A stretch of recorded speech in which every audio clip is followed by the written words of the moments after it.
where does mixed martial arts come into play? Like what you're in school, you don't have the courage to do it. And then all of a sudden, I'm gonna pick the hardest sport to do, mixed martial arts. Crazy. So in high school, towards the end of high school, I mean, I had friends that knew what they were gonna do. Some went off to be firemen, some went off to college. A lot of people moved away. I was like kind of pissed off and just had a lot of aggression. You know, I'm 19 years old, just like, I don't know what I'm going to do. Yeah. Life sucks. I live in Vegas. Nothing going on for me. I'm not going to go to college. Like there was already things that I already made up, in my mind set. And at the time, friends who I grew up with and played music with, they ended up having a successful career, like in the metal and like hardcore genre. Okay. So they got signed to a label, and the label's like, okay, guys, it's time to go on your first tour. Wow. And they asked me like, hey, you don't have to play, but do you want to come with us? You know how it is. Like, you know how to run you know how to do everything. You know how to do everything. You can help us set up. You can sell our merch while we're playing. You can travel, and the label's going to pay for everything. So I was like, well, I don't have any plans after high school. So yeah, I'll do it. That's awesome. So from, summer after graduating until I first started fighting, I was traveling. When I would come home from tours, I worked at a Jimmy John's sandwich shop making sandwiches. So it was just kind of like, I would follow these guys on their dream, and then I'd come home and just like kind of work a deli job to make a little bit of extra cash. But I got to a point where I was very, very depressed. Suicidal, like I just didn't see the meaning of life. I didn't see, why am I alive? Like what am I even doing? I was smoking 2 packs of cigarettes a day. Damn. I only drank soda or alcohol. I only ate, gas station food or just fast food, just bad stuff. That's all I consumed. So after a while, without even knowing it, that was all aiding in my depression, aiding in my anxiety, and all of these like emotions that I was feeling. It wasn't doing anything to make it better. So there was a point in between tours and being home. Also, we were like dead broke, my family and I. And your brothers are gone at this time? I had one brother who was already training MMA. Oh. But when I came home from tour... Don't ruin the story. Keep on going. I'm sorry. When I came home from tour, he was like sitting in this machine, and it was like rotating his shoulder. And I was like, you got fucked up. Like, what happened? And he's like, oh, I went to this gym where they fight and da-da-da. And he starts showing me MMA. And I was like, this is cool. Like, this is cool. I was like, you did this? And he's like, yeah. And there's a bunch of guys who do this. Yeah. And I was like, this is here in Vegas? He's like, yeah, it's here in Vegas. So he starts showing me different MMA fighters. And as he's recovering from his shoulder injury, I'm just sitting next to him, watching this, killing time. And that's around the time where I decided I want to do this, because I was having health scares. I thought I was going to die in my sleep, things like that. And I knew that I needed to make a change. Yeah. And then when we started watching The Ultimate Fighter, we started to see that there were guys on that show that had similar backgrounds and stories to us. We were like, I can relate with this guy. You mean to tell me that all he did was he had to just fight, and now he's gonna be on this show and then could potentially fight again and then have like a future and a life? So I saw the first outlet of like, maybe fighting is what's gonna get me out of Las Vegas and out of like poverty, absolutely, and out of depression. And so that was kind of like my introduction. So I really didn't get into like my first like one-on-one fist fight until I stepped in the cage. Wow. Yeah. That is fascinating.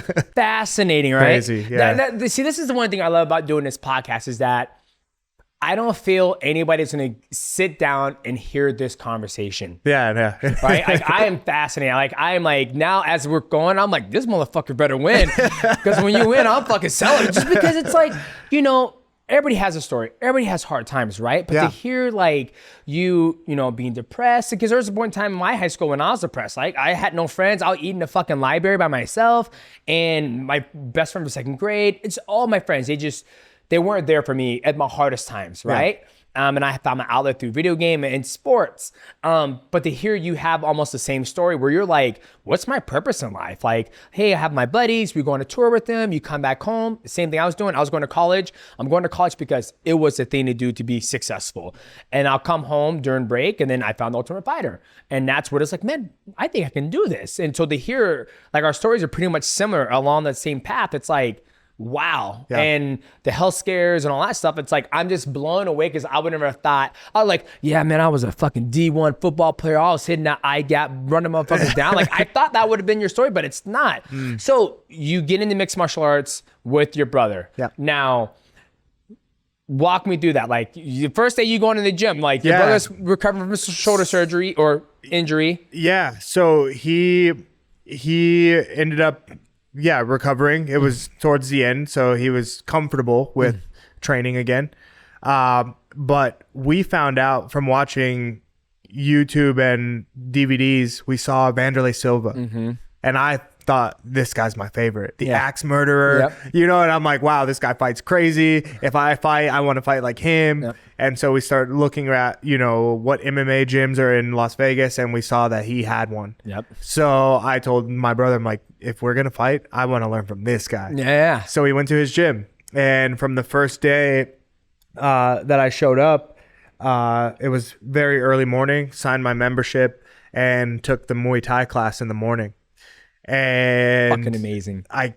After the first time I kicked the pad, and then the coach was like, again, and boom, and I was like, I like this. And you know, I start like, you know, I just start ripping. No technique, but I'm just like, you're literally giving me the opportunity to like throw a punch and a kick full force. Like, I've never done that in my life. So I started to feel this like sense of healing, of like this aggression that I'd never let out on anybody. That was so shy, non-confrontational. But now I have this opportunity to like, I'm going to release my rage on every bag, every pad. But I couldn't breathe, dude, from the cigarettes. Oh shit! So this time you're still smoking two First packs. First day. I might have probably ripped one right before we went into Yeah, you know, you're like, went to the gym. Yeah. But I couldn't breathe, and after the first day, I realized like if I want to come back, if I want to do this again, I can't. Yeah. Like I just can't breathe. Yeah. And so that was the day that I just like went cold turkey, and we came back the next day and took the next class, like a jiu-jitsu class. And at the time I didn't like jiu-jitsu. I was a big guy, 300 pounds. You know, and I'm like, I can't move around. I'm not used to wrestling and grappling with people, and it frustrated me. And I wasn't flexible. It wasn't meant for me. I was like, I'm going to come back and keep punching and kicking. Well, it's your first time actually doing a physical activity, right? From your whole entire life. So your joints, your muscles, your tendons are already kind of set in its ways, right? Like, so that's very understandable. It really upset me that guys that were smaller than me that were good at jiu-jitsu could choke me, and you know, I'm like, by size I should be able to ruin you. Like, so my mentality early was like, stand up and I will you know, I'll annihilate you. But yeah, jiu-jitsu, like no punching and all this, so I lean more towards Muay Thai and boxing. So I just kept showing up, man, and I had some encouragement for the first time in my life too. One of the coaches, he's like, hey, I see you've been coming consistently for a week, you know, like keep coming. There could be something for you here. Like, I see it, just keep coming. And I'm like, I've never heard that in my life. No one's ever given me this like reassurance, this positive, you know what I mean? Like, it's reassurance, affirmation, reassurance. So I was like, okay, cool. And I looked at my brother, I'm like, the coach wants me to come back. You know? I'm going to come back. And you know, after that, I started to make friends within the gym. I started to see what the people were eating. They'd bring their food to the gym, chicken, rice, broccoli. So I went home and I started doing that. You know, I didn't know what I was doing, but I'm like, I saw this guy, he had chicken and broccoli and rice.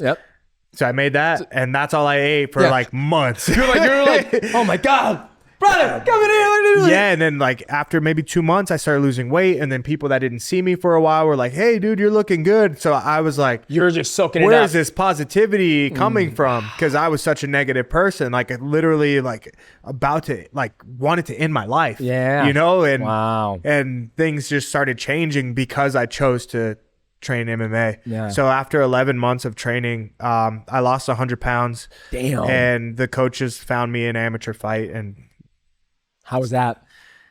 TKO first round, 18 seconds, like ref stoppage. And my whole family was there. Yeah. You know, and I was like, what? Like, you're cheering for me? You know, I was like, this is the first time in my life that I was like, I'd played on stage before. I saw my friends play on stage, but that's like a group setting, They came for you.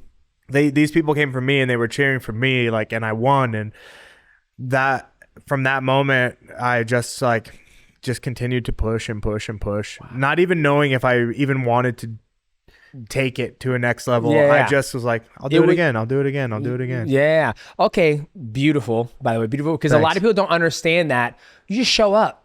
You show up, you put the work in, and you let the journey take you on. You walk the journey, right? Yeah. There is no journey, because when you jumped into it, it was like, oh, it's a cool outlet. I'm like doing it, and I get a good affirmation that there's something for me. Don't know what that is, but I'm getting healthier. I stopped smoking. I'm losing weight. The health scares are going away. A lot of people, I feel, when they jump into mixed martial arts in 2024, it's like, I'm going to be in the UFC. I want to be a world champion. 100%. It's just like, you got it all wrong. It's like, it's a journey. You want to enjoy learning mixed martial arts, be healthier, and just have an outlet instead of the rat race, right?